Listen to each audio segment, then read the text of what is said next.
আজকে একজন এমন বকুনি খাবে, একজন না দুজন, মানে তোমরা ভাবতে পারবে না। আমার ফেভারিট কালি, সে অন্য পাড়ায় শিফট হয়ে গেছিলো, তারপর আমাদের পাড়াতে এসেই 3টে বাচ্চা দেয়। তো তাদেরকে আমার এবার টার্গেট ছিল যে তাদেরকে আমি বাঁচাবই, কারণ আগের বাচ্চাগুলো কালির বাঁচেনি। তো সব দেখাশোনা আমি করেছি, করে 3জনই সুস্থ ছিল, কিন্তু সবথেকে স্ট্রংগেস্ট যেই বাচ্চাটা ছিল সে সামহাও সারভাইভ করতে পারে না। আমি জানি না কেন। বাকিরা, মানে আমি তখন ছিলাম না, পাড়ার কিছুজন বললো যে ও জানি না কীভাবে কী হলো। এই যে তাদের যাকে এরা দুজন ছোটোবেলাকার কিছু মুহূর্ত। ওর নাম দিয়েছিলাম ব্রাউনি, আর এর মধ্যে একজন হচ্ছে ক্যারামেল আর একজন হচ্ছে ওরিও। হ্যালো, তো দেখি তোমার নাম কি? তোমার নাম কি?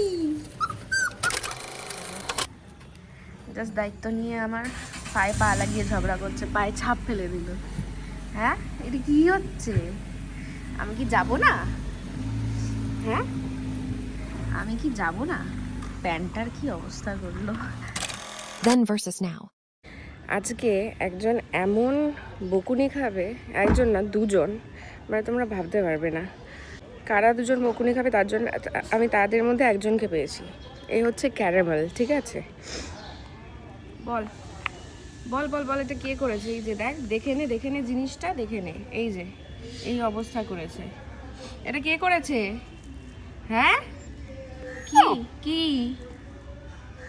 এটা? কার দাঁতের মাপ? এই এখানে ফুটো রয়েছে অনেকগুলো, আমি কিন্তু দাঁত একদম স্কেল দিয়ে মাপতে শুরু করে দেব। কার এটা? তোর না ওরিও? এটা কার? কেন করেছিস? হ্যাঁ, এই ওরিও, এই এদিকে, এদিকে এসে আমাকে উত্তর দিয়ে যা। এটা কে করেছে? এদিকে এদিকে। এটা কি চেনা লাগছে? এটা কে করেছে? হ্যাঁ, এটা কে করেছে? কে? তুই করেছিস না কেউ করেছে? কে? আমাকে উত্তর দে। এমন মুখ করছে যেন কিছুই জানে না। কি কি আবার কি কথা বলতে পারছিস না? গলায় ব্যথা? জাস্ট পুরো একদম মানে মানুষের মতো এদের বিহেভিয়ার দিন দিন হয়ে যাচ্ছে। আমি বলেছি মানুষের সাথে থাকবি, চলবি, কিন্তু এদের থেকে কোনো কিছু নিবি না। কিন্তু এরা মানুষের সাথে থেকে থেকে মানুষের সব স্বভাব নিয়ে নিচ্ছে। কি হয়েছে? পা ধরে ক্ষমা চাইছিস কেন? হ্যাঁ, তার মানে তুই করেছিস, তাই তো? তুই করেছিস তো এটা? পালাচ্ছিস কেন এখন? হ্যাঁ, পালাচ্ছিস কেন? সে সরি, আমার নতুন জুতো চাই, বাবাকে রাজি করাতে হবে। তুই করাবি, ঠিক আছে? তোরা দুজনে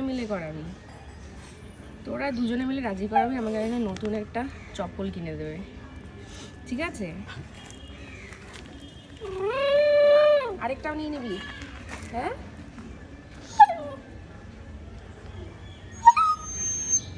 কি হয়েছে? এরকম ভোলা ভালা মুখ করার মতো কিছু হয়নি, ঠিক আছে? এ দেখো কি করেছে, এই যে এখানে ফুটো করে দিয়েছে। এই চটি কিনে দিবি? এটা তো উল্টো হয়ে গেল। এই তুই বাবাকে বল, আমাকে কিনে দিতে। তুই কেন কিনে দিবি? বল, আমি কেন কিনে দেবো? বাবা দেখো, বাচ্চা ভুল হয়ে গেছে, তুমি আমাকে আলাদা একটা মানে না এ ভেতরে ঢুকবি না। ওর ভেতরে ঢুকতে বারণ করছে, শুনতে পাচ্ছিস? এ ভেতরে ঢুকবি না। এই সর বাবা, সর, যাইতে দে আমায়। ওরা এখনো ছোট তো, এই আমাদের যে গেটটা রয়েছে এখানের এই গ্যাপটা রয়েছে, এখান দিয়ে ভেতরে ঢুকে গিয়ে রাত হলে ওরা ওপরে একতলায় গিয়ে বেশিটা তো উঠতে পারে না, মানে চাইলে উঠতেই পারে কিন্তু আর বেশি সাহস পায় না। তো ওপরে উঠে গিয়ে আমাদের পাশের যে ঘরটা, যেটা সে ফ্ল্যাটটা আর কি, তাদের পা মোছার ওপরে গিয়ে শুয়ে থাকে। তো এবার এই কদিন ঠান্ডা পড়েছিল তখন শুয়েছিল ঠিক আছে, এখন বৃষ্টি পড়ছে এখন শুয়েছে ঠিক আছে, কিন্তু ব্যাপারটা সেটা নয়। ব্যাপারটা হচ্ছে ওদের যেহেতু এই সময় আর কি মানে একটু ক্রেভিংস হয় ওই কামড়ির আর কি, তো ওই পা মোছাটাকে ওরা ছিঁড়ে ফেলেছে, ছিঁড়ে চারিদিকে নীল রঙের পা মোছা, নীল টুকরো ভর্তি। এবার মাঝে মধ্যে দেখলাম আমাদের ওই পা মোছাটা তুলে দেওয়া হয়েছে, তারপরে ও এখন আমাদের পা মোছায় শুয়ে থাকে, মানে ওরা। এবার আগের দিন বাবা পা মোছাটা তুলে দিয়ে এবার বাবা জুতোগুলো তুলতে ভুলে গেছে। বাবার যে স্লিপারটা রয়েছে সেটাতে পুরো এপার ওপার ফুটো হয়ে গেছে, ওটাকে কিছু করেনি। আমার এটা এরকম হয়ে গেছে। আমি জাস্ট এখন ভাবছি যে ওদের ওপর রেগে যাবো নাকি আমি হাসবো এই সিচুয়েশানে। বাট আমার এই দুটো বাচ্চা বড্ড দুষ্টু, এই বয়সেই দুষ্টুমি করবে না তো কোন বয়সে করবে, বুড়ো বয়সে গিয়ে। তো ব্যাপারটা আমি খুব এনজয় করছি, আমার এইভাবেই দিন কেটে যায়। আমি যখন কোর্ট থেকে ফিরে গাড়ির লকটা খুললেই ওরা চলে আসে, তারপর এই বাবা ওরিও এখন কান খাড়া করে শুনছে ওখান দিয়ে, আমার দিকেই তাকিয়ে রয়েছে। আজের এই তো হ্যাঁ, আমি তোকে নিয়েই বলছি, তুই যে কতটা দুষ্টু তোকে নিয়েই বলছি আমি, সবাইকে জানিয়ে দেবো তুই কতটা দুষ্টুমি করিস। এখন জাস্ট এইগুলো হচ্ছে যাতে তোমরা যারা দেখছো এই ভিডিওটা তারা ভাবে আহারে কি নিষ্পাপ শিশুটা, কিচ্ছু বোঝে না। সব বোঝে, দুষ্টুমি করার সময় ওরা সব বোঝে, বাকি সময় আর কিছু বোঝে না। গাড়ি ঘোড়া এলে ওরা তখন আর কিছু বুঝতে পারে না। উফ বাবা, তো এইভাবে আমার দিন কেটে যায়। কোর্ট থেকে যখন ফিরি ওদের সাথে আমি একটু দৌড়াদৌড়ি করি।